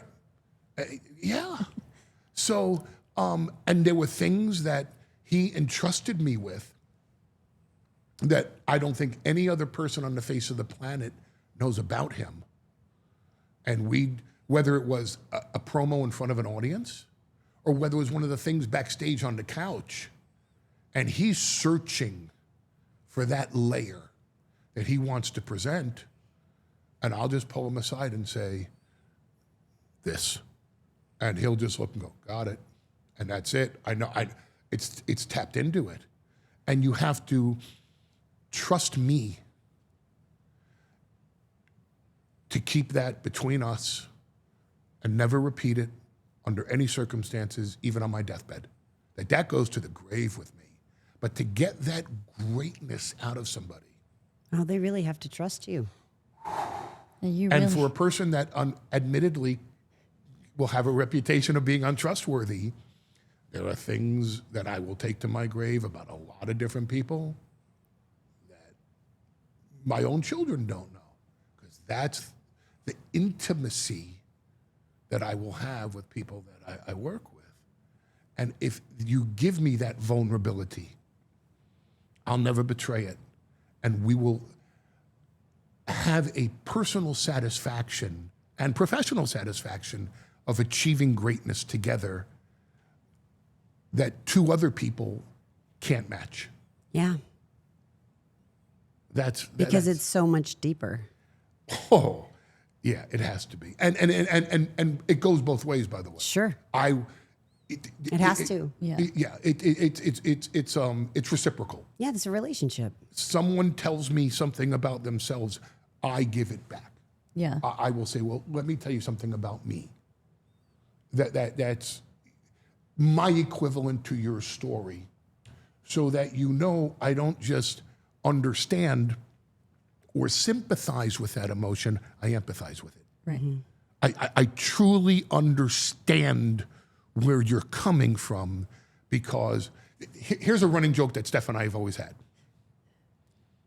For years, we'd see each other, usually in gorilla, hello, the obligatory hug, then the obligatory laugh between the two of us, right? That's just it, because we're laughing at ourselves and each other at the same time. Because we're happy to see each other. Very. Yes. Very. And here comes the question. One says to the other, so, get any psychotherapy lately? Right? And it's like, no, but I need it. And I go, yep, I need it too. Have you gotten it? Nope, don't have time. Yeah, you know what? Don't have time for it either. Oh, well, guess we got to figure it out all by ourselves. You know? And that became the running joke for years between us. Yeah. Therapy? Now, need it? Yep. Get it? Nope. Okay. That's why we're here. Yes. Yeah. And that's it. If I'm working with someone, it becomes a mutual therapy session so that you know the depths of my stupidity or my vulnerability or my trauma. And you also know the heights of my happiness. And I know the same thing about you. So if we're going to go and try to achieve greatness together, there are no rules. It's uninhibited. I will say anything I can to you to get that out of you so that when you look back on this 20 years later, you go, that was the most authentic portrayal I've ever given of this emotion, because that was a shoot within the skin of the character. Which is always when it's the best. Yeah. When people say, well, they use the word fake, which I don't mind that word. Everybody hates that word, but I know it's fake, but that was real. That was real. That's when it's the best. Yeah. That's what they said about me and Paul. That they're really together. I know they've really got to be together. And we weren't, actually. They made it happen. Well, maybe. But it's such a gift to have that relationship with you, actually. Well, the feeling is quite mutual, I assure you. He's a very unique human being. He really is the wise man. No, he is. That's the that- annoying part. Yeah. But he wasn't so. The So annoying when part. you going back to that conversation, it's because I was trying to learn from you, but I wanted to learn what also didn't work. So when you would present everything as a solve, and here's what we do, and I'm like, but, and I'd poke holes in it, and you'd be like, oh yeah, but you could just ignore that part, you know? And then I'd be like, but. And so because I really wanted to understand, you know, I was trying so hard to learn the psychology of the business from every aspect. And I had learned so much of it from my dad on the writing side. And I learned so much of it from Paul, you know, ringside. I never understood at all the psychology of a match before he explained it to me. Right. You know, and would take me through things and answer my questions, you know, because I had so many questions. And that was what I was trying to do with you, is understand your psychology and how you would create all these ideas and how you knew which talents actually had it and who didn't. I mean, you weren't always right, but for the most part, you were. You saw things in people that nobody else saw. And when you kept saying it like, yes, no, this is the answer. And this and only this. And I'm like, no, but riff with me. Nope. This is it. It would frustrate me because I didn't feel like I was learning because you weren't giving me that at that time. But that's okay. Yeah, it's just, But that's why I got frustrated because you were bullshitting me and I called you out on it. I was like, would you just stop doing that?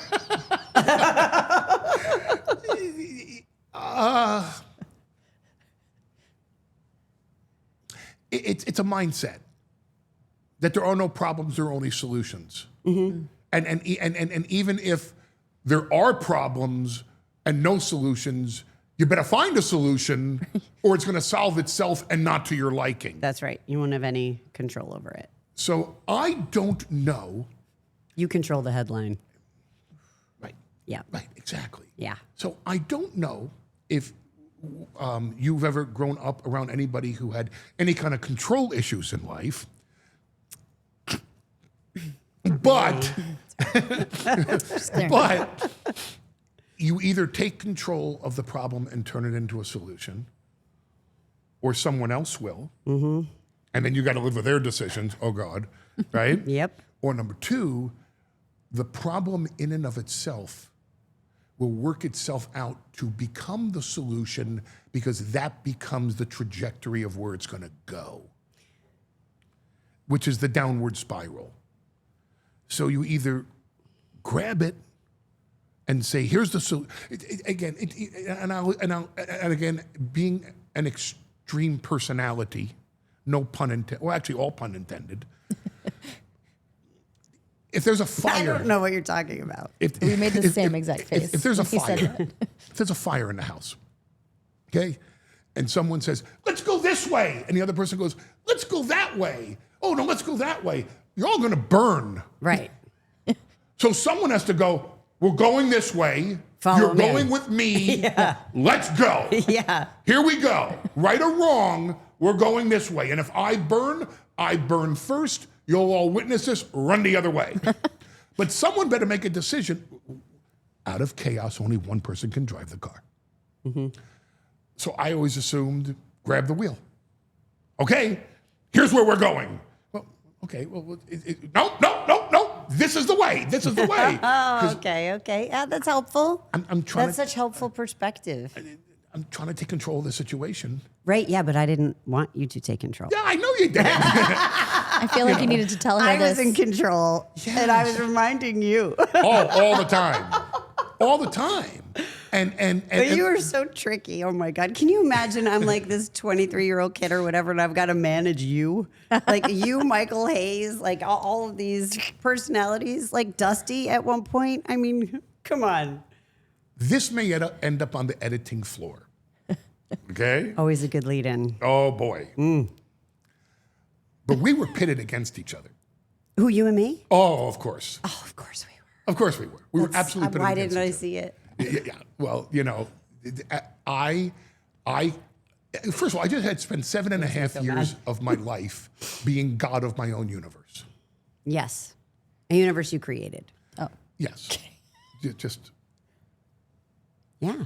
whatever I decided was it. Yeah. Yeah. You know, but that was it. I was the end all be all. I was from 1993 to 2001, the Vincent Kennedy McMahon of my own company. Mm-hmm. I was the only word that truly mattered. Every decision ran through me, and if I delegated it, that decision had to be approved by me, changed by me, contoured by me, but ultimately, Yeah. it ran through me. Yeah. Even pay. Everything. Everything. Which was another thing that Stephanie was always fascinated. She looked over, and again, you know, this was, you know, this is the New York territory.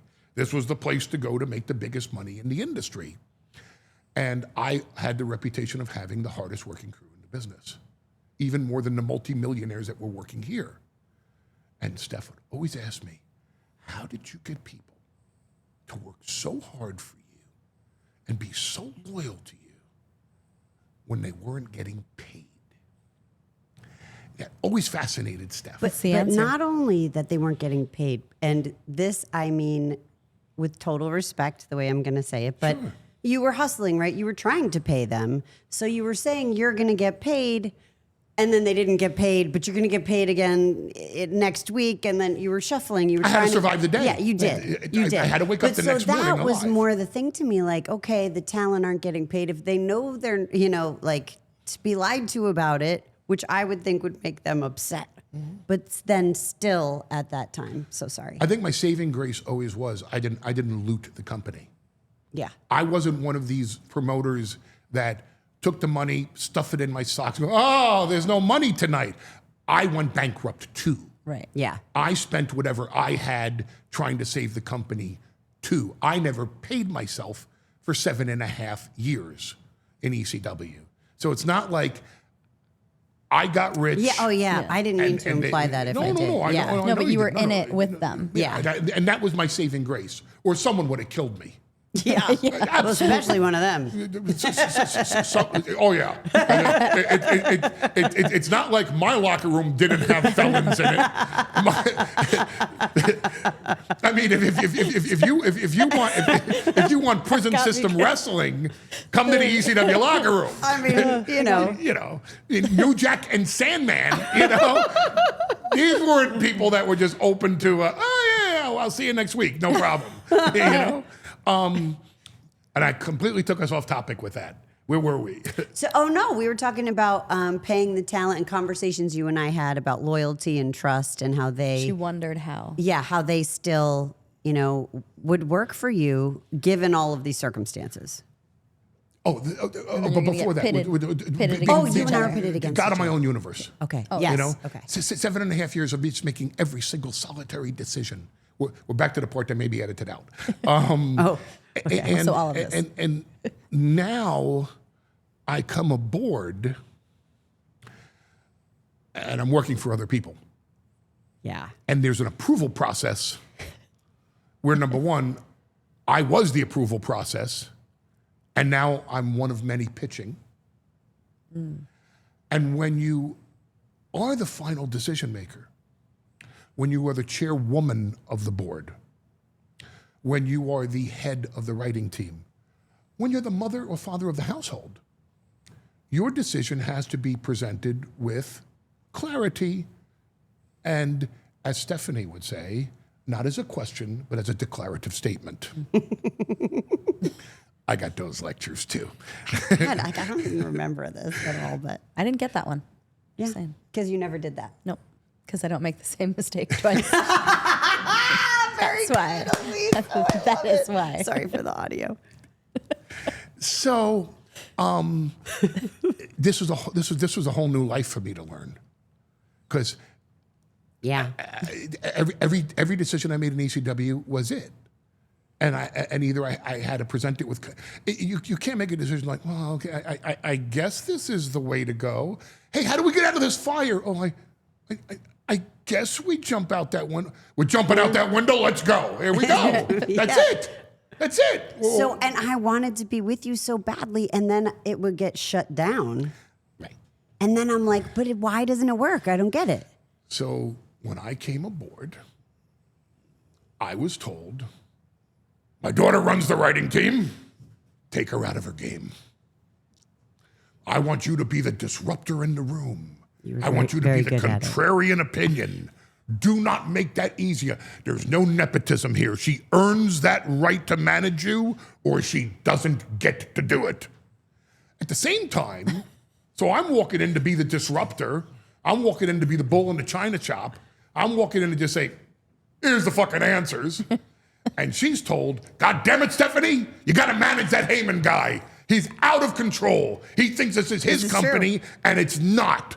Rein him in. If you want to be respected, if Stephanie Marie McMahon, if you want people to respect you as an executive and as a professional and as a manager of people, you can't let Heyman take you out of your game. You have to show that you can manage someone like him. This is true. This is all true. Yeah. I feel like Completely this is therapy. pitted against each other. I know, but it's like fascinating in hindsight, right? Like, and we figured it out anyway. Well, that Yes. was my question. We How did. did it Yeah, end? one day, won? in one of those couch sessions at 120 Hamilton, I just sat there and went, Yeah, so you're fucking with me at 3 o'clock in the morning. And I guess I was a little upset. He so was I there to help. lashed out at you. blasted me. What the fuck is wrong with you?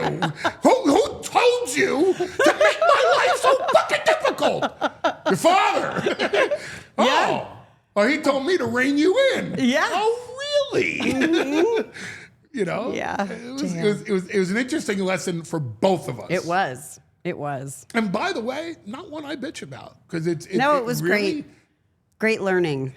educational for both of us. Yeah. Because you did have to manage difficult people like me. Yes. And I did have to learn how to work within the system of being managed. So it's like the wrestling business goes corporate, and I have to somehow manage that.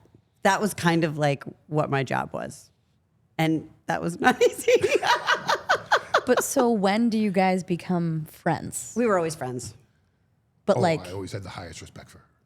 Always. Even through this whole moment, this Yeah, learning. even though he was, well, that's why we ultimately got to the place we did, because I liked him. Yeah. For all the hard time he gave me and everything, and then and I'm getting all this stuff about why I shouldn't like him, and we just, I don't know, we always kind of made you like him more. Maybe it did. Yeah. She was a 23-year-old in an impossible situation, living up to a family legacy that was impossible for a 23-year-old not only to grasp and understand, but to master.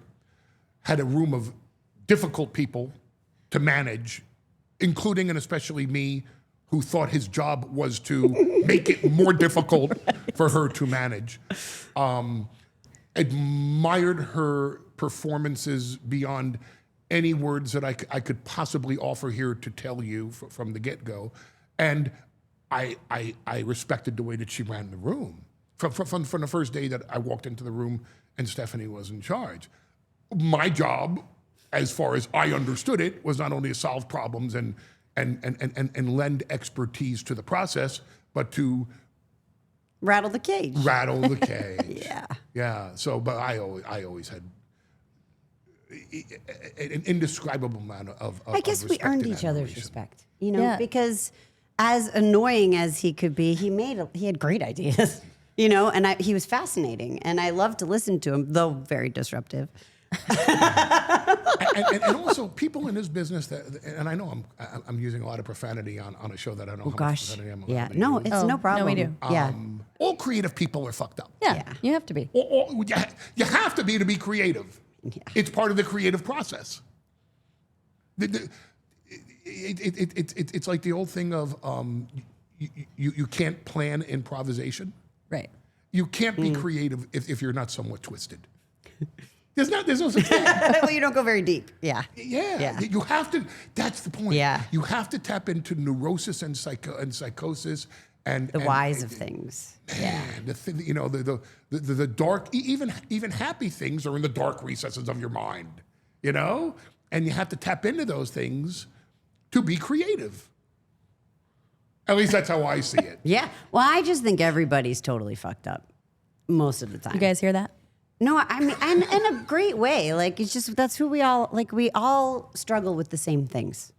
We are all human. We all have the same feelings and emotions. We all have the same basic 7 needs, we are all really the same. But yes, then there's levels, as you say. Yes. Levels. yes. To what degree?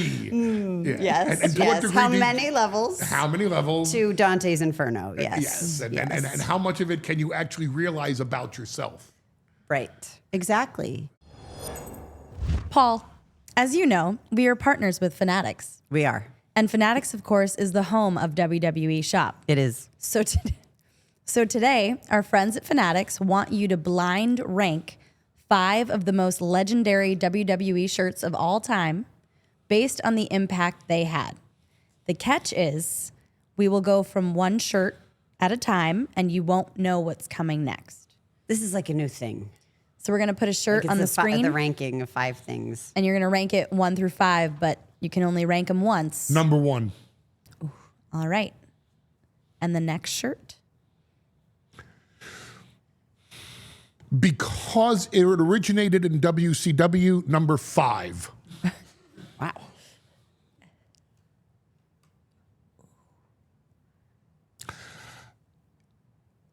I will identify hustle, loyalty, and respect with John Cena, but the front of the shirt is not one that if you showed me without the back, I could even identify with Cena.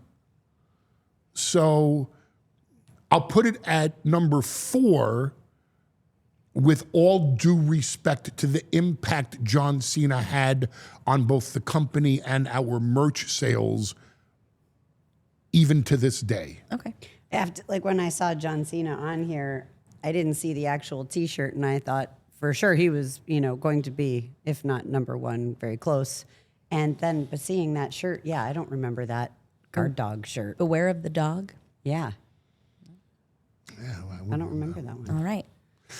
And we've got one more. Unless there's an ECF and W shirt coming up, I'll give that. Is number 2 still open? Yep. I'd give that number 2. All right. So this last one falls into number 3, right? That's number 3. Sure. That's clearly identifiable with CM Punk. You know who it is, both front and back. The impact that he had as a rebel who became a top star, and absolutely a Paul Heyman guy. Oh, yeah. And that's that. So where do we take the conversation now? Well, I would love for you to tell some stories about your parents, Okay. because they have taught you such amazing lessons. And the way you tell the stories of how you learn these lessons is always so intriguing to me. And I think the audience would love to hear. I was born in 1965, which means, in the early 70s, I was in elementary school, and there was a big thing about ADD. This is when, ADD really came into focus. And they started putting kids on Ritalin and all these ADD drugs. And of course, I couldn't just be ADD. I had to be ADHD because I do nothing half-ass. Right. Nope. You're all in. 4 letters. Oh yeah, full throttle. So where I went to school, they interviewed all the kids, and they gave you all these tests and everything. And of course, I got, he's ADHD, and they call the parents in, and the child sits in the room with the school and the people and the guidance counselor and the principal, and they, Mr. and Mrs. Heyman, your son's been diagnosed with ADHD, attention deficit hyperactive disorder, and we'd like to put him in a special ed class. And my father's looking at them and he's saying, "Oh, how are his grades?" "Oh, he's doing fine. He can read and write, right?" "Yeah." "He does well in this class?" "Yeah." "Okay, so what's the problem?" "Well, he's ADHD, attention deficit disorder." My father looks at them and my father says, "You look at it as a disorder. I look at it like he can multitask. He can do many things at the same time." Looks at me, he goes, "Get the fuck back to class." And I was like, "Okay, goodbye." And I just get up and walk out of the room. And later I asked my mother about it, and she just said, "Oh, he tore them an ass. Like, just why are you blasting these kids for having this thing?" And part of ADHD is that you can hyperfocus. So Stephanie, as I'm sure you know, has conversations with people like this. So I've only known to look people directly in the eye. Like this. It's the first thing about Stephanie that my daughter noticed. I see. Is it too much? Am I too intense? Do I do this all the time? I know I look people deep in their eyes. Wonderful. But it's like this. And you know the thing like a monkey with a cymbal? Stephanie's talking to my daughter, and she's like this. And they're talking about, I don't know, the grass growing. Nothing of like something that's world changing. And like this. And you could be next to her going this. And that focus does not listens. change, right? Me, I talk to people, and I'm doing this at all times. I've been doing this the whole podcast. I look around, part of it because I'm paranoid. I always think someone's coming to come get me. But Oh, shit. Now I'm scared. You'll see him coming. Don't worry. Okay. but I don't do this. That's just I pay attention by distracting myself. I'll listen by looking around the room. That if I sit and like most people will sit and work, they want absolutely like my mother. If my mother was working on something, any noise would bother her. Any noise. If she's downstairs and I'm upstairs and I just go like this, she'll say, "I hear that!" Oh my God. Everything distracted her. Me, I concentrate by blasting music. That's how I concentrate. I concentrate by distraction. I learned how to play into my own flaws. But it's not a flaw, is what I mean, right? Like, Right. it's given you so many advantages in so many other ways. That's what I was going to say. It's Yes. why yes. you're so brilliant and creative. But hyper focus at the same time. The same person that looks around the room while talking in a very in-depth conversation I can sit at a computer for 20 hours at a time and never get up to pee, never get up to eat, which is surprising the way I look. Never get up from that chair. So it can be 8 o'clock in the morning, my kids come down, they see me, they go, what are you doing? Working on this idea I have, writing out this script. And at 4 o'clock in the morning, I'm sitting in the same chair. I haven't moved away from that screen. I'm still working on it. I haven't moved. Hyper focus. At the same time, it's attention deficit disorder. So Just because of a word. yeah. You know, so that's how my father looked at it. My father looked at it like, no, there's an offshoot to this that you're not paying attention to. And if he can't concentrate on one thing at a time and he's doing well, he's obviously concentrating on multiple things at once. He can multitask. So whatever he does in life, he's going to have to be juggling sharks and chainsaws at all times, because that's what he'll end up doing, because he'll figure out his way. Right. So that was the brilliance of my father, in that he just looked at things from that perspective. Again, it's not a problem, it's a solution. Mm-hmm. So what I did with my life was something that I could always multitask in. That was just, you know, I'm so much the product of my parents, because these are the things that were instilled in me. What's one of your clearest memories of your mom?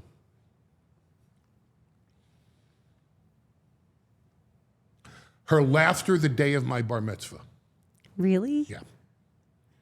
Wow. Please tell. Couldn't stop laughing All day? all day. Every picture from my bar mitzvah is of my mother with the biggest smile on her face. Just so proud.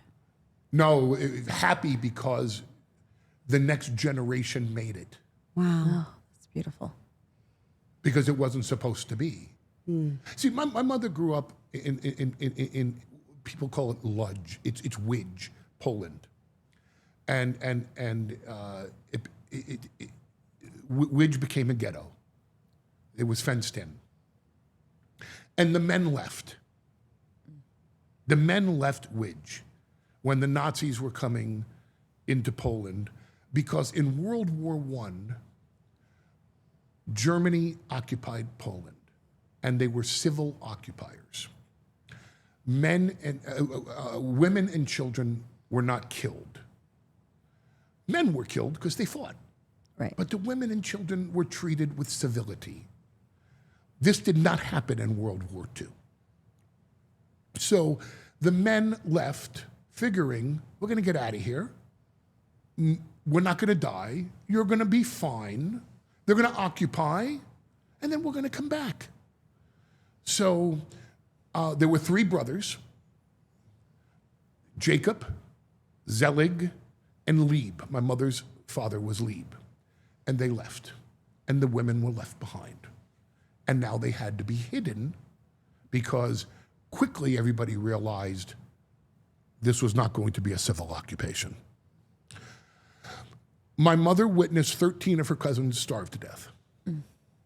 My mother witnessed both of her grandmothers starve to death. My mother had 4 aunts. 2 starved to death, 2 were rounded up on the streets. By the time the Łódź ghetto was liquidated, it was my mother, my mother's mother, my mother's sister, who was 7 years old. My mother was, it was August 1944, depending on the date, my mother was either 16 or 17. So she doesn't know the actual date. She just knew it was August 44. They were put on a train to Auschwitz. When they got off the train from Auschwitz, and this is the defining moment of my mother's life, you know how, like, when you wear glasses, you see everything through the lens of the glass? Mm-hmm. I believe my mother saw everything in life, every moment of my mother's life, through the lens of what they called the separation. And the separation was, are you fit for slave labor or not? If you're fit for slave labor, you go this way. If you're not fit for slave labor, you go that way. And if the child goes this way, the mother goes with the child, because once you kill the child, the mother's not fit for slave labor. The mother just shuts down because the child's been killed. My mother got off the train. My mother was fit for slave labor. She went this way. My mother's mother and my mother's 7-year-old sister went that way. Within an hour, they were in the gas chambers. That was it. My mother was in the march from Auschwitz to Bergen-Belsen in January 1945. However, many people started that march. Many died along the way. She survived. Liberated April 15th, 1945 by the British Army from Bergen-Belsen, had no family. Everybody was dead, as far as she knew. And she was diagnosed with either typhus or typhoid or both. She doesn't really know. Was given a 10% chance of living. She was that much on death's door. Survived. And became a nurse at the Displaced Persons Hospital in Berlin because there was nowhere else for her to go. Now, her uncle Zelig would save his money every year and go back to Poland looking for any members of the family that survived. 51 weeks a year, he saves up those paychecks. Week 52, takes a trip to Łódź, tries to find any members of the family that survived. And on the off chance in 1949 that a member of the family was on the march from Auschwitz to Bergen-Belsen, he went to the Displaced Persons Hospital in Berlin and said, anybody here from Poland named Scharf? And they said, well, we have a nurse. Wow. And her name is Sulamita. And he said, my God, that's my niece. And he took her back to Canada, and she immigrated from Canada to the United States. And my mother, again, our understanding of each other. Don't know if you've heard this. Stephanie has a parent, rather intense individual in life. Oh.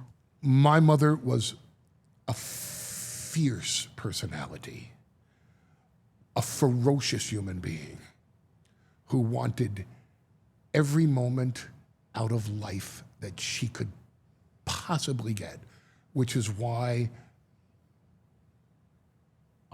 I have such an understanding of Charlotte Flair. Because there's not a moment of Charlotte Flair's life that she doesn't live for her brother that deceased. On my mother's tombstone is not only my mother's name, but her mother's name and my mother's sister's name. And that was at my mother's insistence. Because my mother didn't just live her life for herself. My mother lived her life for her younger sister. So this is the intensity with which I was raised. Number one, it made me fear nothing, which, as Stephanie will tell you, great trait to have in some ways, not the best trait to have in others, because some things you should fear, and I feared nothing. I don't know, you've wound up all right. But whoof, a difficult person at times to deal with because nothing scared me. Did I scared being fired? I didn't care about being fired. Why? Nothing compared to what my mother went through. Did I care about being beat up? I didn't care about being beat up. Why? Nothing compared to what my mother went through. Hey, these guys are gonna kill you. Yeah, okay, take your best shot. Why? Nothing compared to what my mother went through. So nothing in life really scared me because nothing was gonna compare to what my mother went through. And when you are raised by someone that you can look in their eyes and you see what not just they witnessed, but what they experienced. Woof. So my mother lived her life through the lens of the separation. So even the happiest moments of my mother's life were tempered by the fact, this is what I lived through. How happy can I possibly ever be? How can I ever be 100% happy when my 7-year-old sister was murdered in that fashion? not to compare people's tragedies, but if you speak to a rape victim, if you speak to someone whose family member was murdered, if you speak to someone who's gone through a tremendous trauma in their life, they carry that with them at all times. And it's hard for them to be 100% happy at any given moment for the rest of their lives because they carry that moment with them. And that's what my mother carried. But on my bar mitzvah day, pure joy. And every picture that I look at from my bar mitzvah is this woman consumed with happiness because we made it. We survived. You didn't kill us. I'm here, and the next generation has now passed into manhood. So we're here. You didn't get us. We won. And that was always her thing. The greatest lesson my mother ever taught me. And if you think about it, people today would say that's child abuse. And it's not. It defined me in terms of my outlook on life. But people would say that's way too heavy of a conversation to have with a 7-year-old. My parents would go out every Friday and Saturday night. That was their thing. Friday and Saturday night was their night out. And no matter which one of my cousins was babysitting me or whatever, my mother would come to me and she'd sit down. It's the same lecture. Every Friday and Saturday, I got this throughout my childhood. Would sit down and say, listen, if your father and I get hit by a drunk driver, something happens to us. If we don't come home, you move forward. You go on. You mourn it and you move on. I don't want you 25 years old in the gutter with a needle in your arm saying, oh man, I never had a chance. My parents died when I was 7. I want you on top of the world when you're 25 saying, hey, my parents died when I was 7 and I was ready. Like with that intensity. And I'm like, okay, hope you come home tonight, Mom. I love you. You know, it's this incredibly intense conversation to have with a 7-year-old. Then again, how many kids who are 7 years old have lost their parents and they end up in the gutter because the excuse is, or the valid reason is, I lost my parents when I was 7. How was I going to make it in life? And she didn't want that. It's for her son, for her only child. Imagine those expectations. She again, something else we could relate about each other to. She wanted to make sure if they didn't come home, that I was going to be just fine, because she prepped me for just what this world could be at its worst, at its most atrocious, at the depths of hell on earth, that she prepped me for that, and that I was going to move forward and be just fine. That's the lesson. That's the survive the day and wake up tomorrow. And if I wake up tomorrow, the world is on notice. I'm here, and you are all in trouble.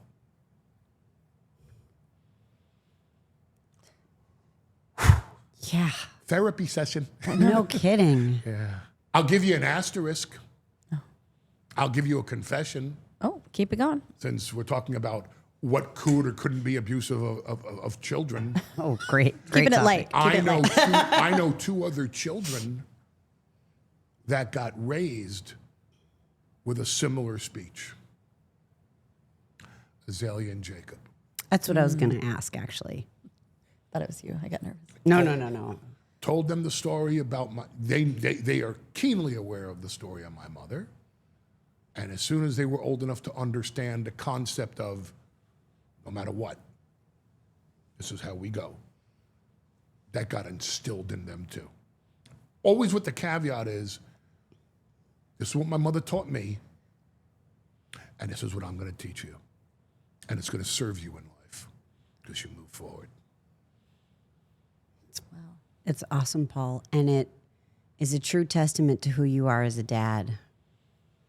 I mean, you're a wonderful father. You really are. You want to talk about being great at something?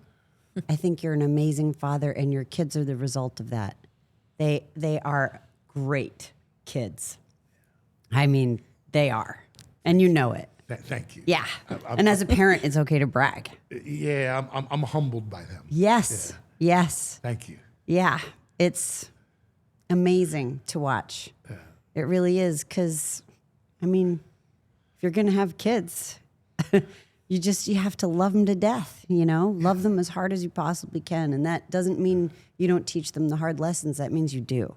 Yeah. It means you love them enough to teach them hard things so that they can spread their wings and fly. Yeah. Where did your parents meet? At a party in the Bronx in 1960, and they got married 6 months later. Oh. Wow. Because they both met their intellectual peer. That's saying something, and you are the product of that. Yeah, I don't think my mother really was impressed with my mother was, again, just Badass. a ferocious mind, just an insatiable appetite to learn because she was deprived of an education as a child. My mother went to Sarah Lawrence College in her 40s with a husband who was a self-proprietor. My father was never part of a law firm. My father was a personal injury attorney in the Bronx. So, you know, my father was, you know, a one-man business. And so, you know, she's running the household on that, and with a lunatic child at home. You know, hey, you've met me as an adult. I know. I just actually thought of that. Yeah. Like 6-year-old Paul. Imagine this. Wow. Wow. And with no self-awareness and hyperactive. Yeah. I wouldn't wish me as a child on anybody. Okay. Oh my God. I would kill for that footage. And my mother went to City College of New York because she just wanted the education. And my mother had 3 years. She was a year away from getting the diploma. And there was an op-ed in the New York Times written by a woman called Ada Bozeman. And Ada Bozeman was an adjunct professor at Sarah Lawrence College. And she was some sort of delegate or some sort of representative at the United Nations. A very well-respected person. I'm sure she's now about to be Googled incessantly by the online crowd, and they're going to find, oh my God, she said what in 1952? But Ada Bozeman was a highly respected intellect and an adjunct professor at Sarah Lawrence College. And my mother read this op-ed and was furious about it. Could not disagree with it more, okay? We don't talk politics, but Trump and Mandami in a room together trying to settle issues. Not gonna be on the same page, okay? That's how far apart my mother was from this opinion, from this truly trusted and respected intellect. And my mother wrote a letter to Ada Bozeman that was so scathing. I don't know if I've ever cut a promo on somebody that deep. Really? Oh, wow. Oof. And this letter resonated with Ada Bozeman. And Sarah Lawrence College is in Bronxville, and I lived in Edgemont, which is technically Scarsdale, which is 10 minutes away. And Ada Bozeman wrote back a letter saying, here's my phone number, please call me, I'd love to have lunch with you. I would like to speak with you. And my mother went to lunch with Ada Bozeman, and Ada Bozeman after lunch said to her, if you'd like to come to Sarah Lawrence College, we don't take credits from other colleges, but if you'd like to come here, these are my classes, and you are welcome in any of my classes. Wow. And my mother, who didn't want the degree to go find work, my mother wanted the education. My mother wanted the knowledge. My mother wanted to expand her mind. my mother gave up all of her credits from City College of New York and started as a freshman at Sarah Lawrence College. In her 40s, with a husband building a career, and this schmuck at home. And 4 years later, finished with a 4.0 grade point average on top of her class. Wow. Number one, whipped the crap out of the 18 to 22-year-olds That's amazing. that were in Sarah Lawrence. So that was the ferocity of her intellect, you know. So I don't know why, I don't know how I got off on that tangent. I usually don't know how I get off on these tangents. Personally, as I said, professionally, my words are more structured, though I always go over my allotted time. I asked how they met. So I don't think my mother was impressed with any man that she ever met. I just think she looked at him and went, "Oh, that's a dumb shit. He doesn't understand. He doesn't get it. Pfft. You know, is he intelligent? Yes. Is he street smart? No. Is he street smart? Yes. Is he intelligent? No." My father was a voracious reader. My father graduated high school at 16 years old. They had advanced him 2 grades. They had wanted to advance him 2 more. Like my father was one of these kids that would have graduated high school at 12, 13, 14, and his parents were like, "Stop. Let him grow up with children his own age." So my father graduated high school at 16. He had 2 years of school before he was drafted into the U.S. Navy in World War II. So my father was very well-read, very well-educated. He went to, not Lehman High School, went to Evander High School in the Bronx, but still very well-educated. My father was very intelligent. My father was super articulate and well-spoken, very charismatic, and street smart. He's a street kid from the Bronx. So he checked every box. So everything that she looked at that everyone else fell short of her expectations and respect, that was it. She wanted a peer in terms of mind. Yeah. That Yeah. was my father. That's what you want in your partner. I don't know how At my least me, father that's felt what I want too. about any of the women that he dated, because I'd never really asked him about his personal life before he met my mother. But I would presume they fell short of his level of expectation of a partner. But I can tell you that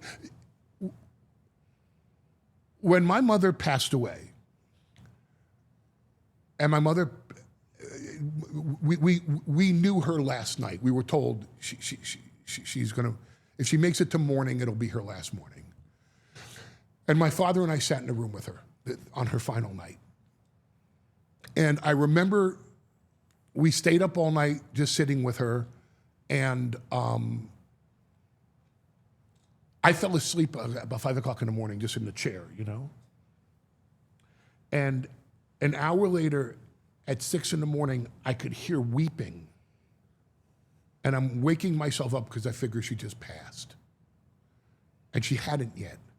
And I looked over, and my father was crying, weeping, just crying his eyes out. And I put my arm around him, and he said, that beautiful mind, and your children won't have more access to it. That beautiful mind is about to be gone. It wasn't the love of my life. It wasn't my life partner. It wasn't her. Oh, this beautiful woman, and she was a beauty, but it wasn't about that. It was that beautiful mind. So they met at a party, and I just imagined it was like, and that was Sparks it. flew. Boom, 6 months later, and they're married. And How long after did you come along? 5 years. Oh, that's good. So they had some wait. time together. They had some time together. And Peace and quiet. I don't. Sorry. Well, actually, the funniest thing is, and this is again, I'm a product of my parents. All they did was argue. Go figure. All they did was argue. You know, we'd watch the evening news with Walter Cronkite, and he'd have one opinion on this. She'd have a completely different opinion on it, and boom. But they loved arguing with each other because they were such intellects. Yeah. Yeah. They challenged That, each other. you know, it wasn't like someone was making, this person's completely right with all these valid points, and this person has the dumb shit approach. They were both so smart. They just saw it different ways. They just saw it different ways, and they respected each other's opinion, but they battled over it. You know, so that's, You had to earn the victory. This segment is brought to you by Factor. What conversations did you have growing up around the table? Was there a meal or family tradition that taught you something you still carry with you today? all we did at our dinner table was argue. You never ate. Oh no, we ate after. Hello. But So the tradition was just arguing. yeah. Yeah. Yeah. Well, that We're works. Jews. And this is what Jews do, you know. So, wasn't gay, I don't know. What a schmuck. You know? But that's we like to argue. That's what my people do. Awesome. Thank you, Factor. And there goes our sponsorship. If you want to argue with your parents, you take Factor. It helps you concentrate and you don't delve off on other subjects. Especially if you're attention deficit disorder, like I was as a child. And they're back. Thank you. All that was missing was my father saying, one more volley. Oh, I forgot about the volley. Wait, tell us. Please tell us. Oh, no, only Paul can tell the volley. We were going back to when, knowing when to stop. Oh. He would have pushed and pushed and pushed and pushed and pushed so hard that you can tell there's like a physical reaction that is about to happen. And then he'd relent, you'd think, for the moment. And I'd be like, okay, he's okay. And then he'd go, one more volley. and it was like every time. It didn't matter what he was going to say from that moment forward. It was not going to happen. And it was now going to get shut down and twisted and shoved. And yeah, then he was ready for the next volley, truthfully. He was. Never one to sell.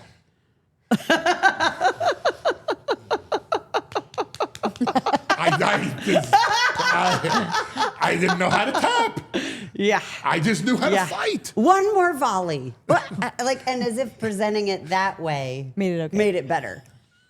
Like, I'm going to say the exact same thing I've been saying over and over and over again, but I'm going to say it with this preface, which makes you listen differently, which it did not. There was one time Steph was tasked with roping me in on these volleys. Oh, God. And she said, I don't understand.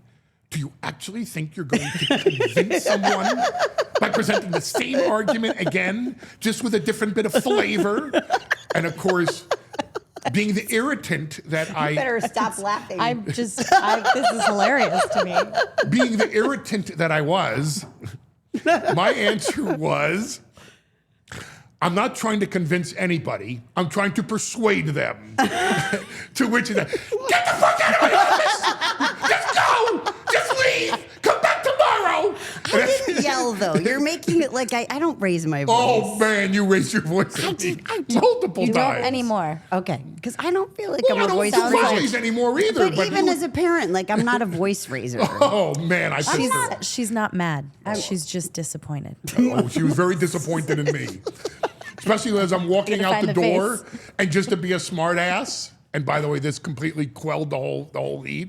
As I'm literally walking out her door, I close the door. You know how Lenny and Squiggy are always like, hello. Like, today's the worst day in history. Hello. You know?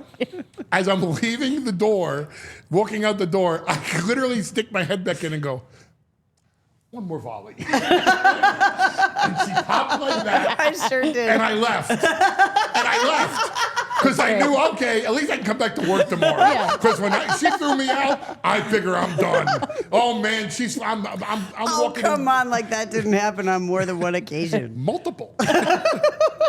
I just figured the next day I'm walking in and, hi, I'm from Human Resources, and we'd like to talk with you for a moment. Here's an agreement. Sounds like you know how that process goes. Multiple times.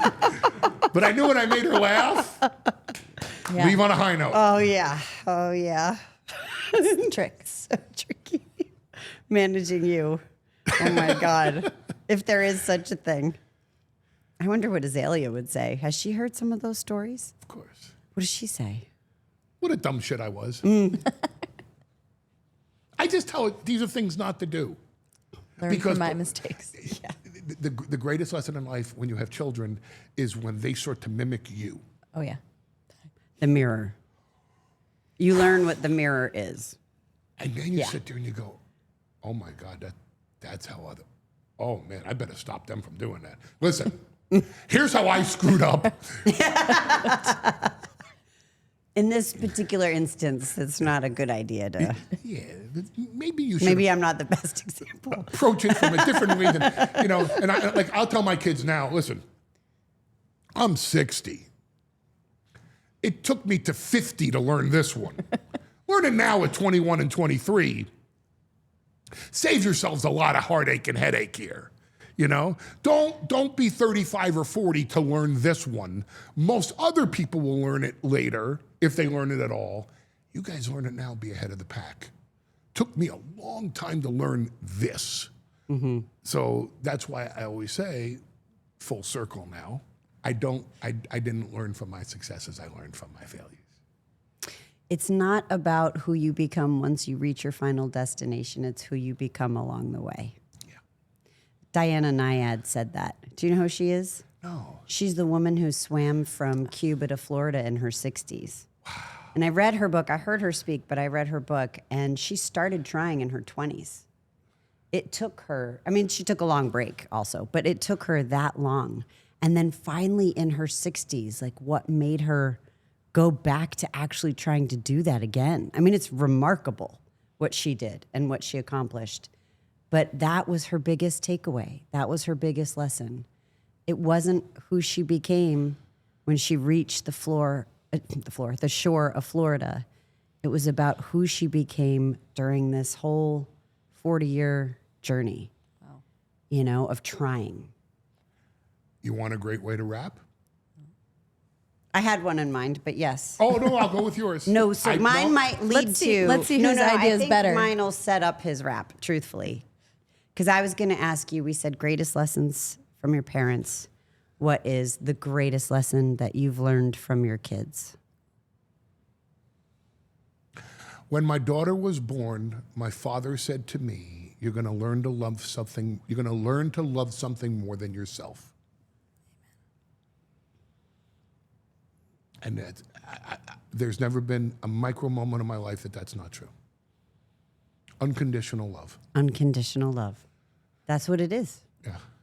I tell my kids that all the time. It doesn't matter what you ever do. I might get mad, but I will always love you. I will always love you no matter what. Yeah. That's. I think I think through that. I think through that, the greatest lesson that I have learned from my children is no matter what self-criticisms I have of myself, I did okay. I did something well. I did something good. I don't take it's funny, as seriously and as obsessively as I take what I do for a living, at the very same time I can tell you I don't take it seriously.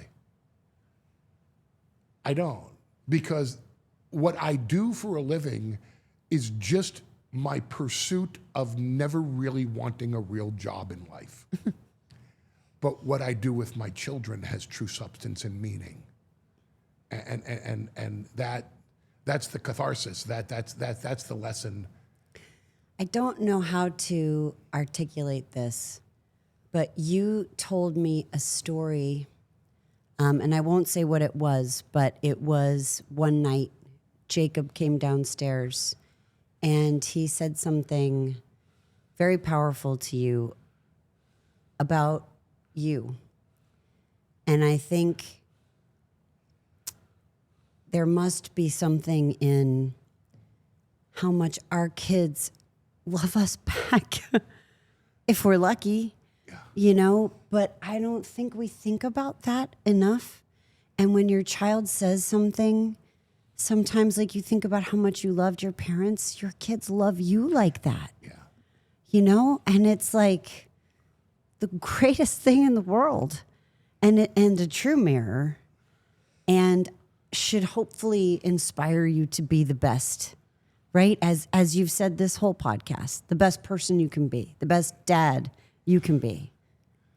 When I did my Hall of Fame speech, I saw Steph that weekend.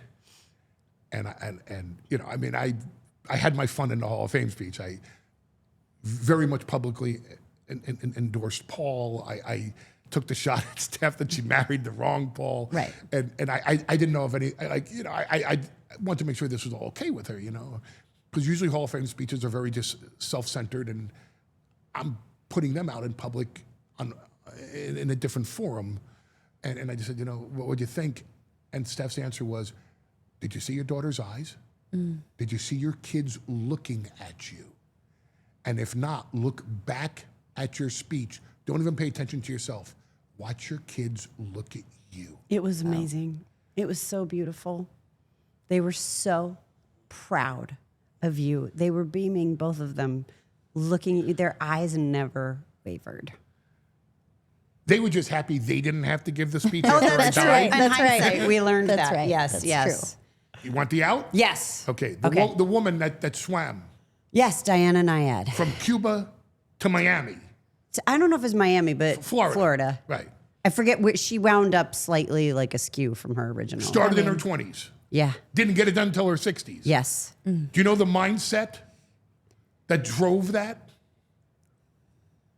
One more volley. That's right. That's right. Drive forward. Never give up. And don't take no for an answer. Well, that's enough. Thank you so Watch much, this. Paul. Want to continue? No! Okay.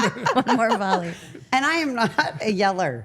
I can provoke the most reasonable, rational person. Not anymore.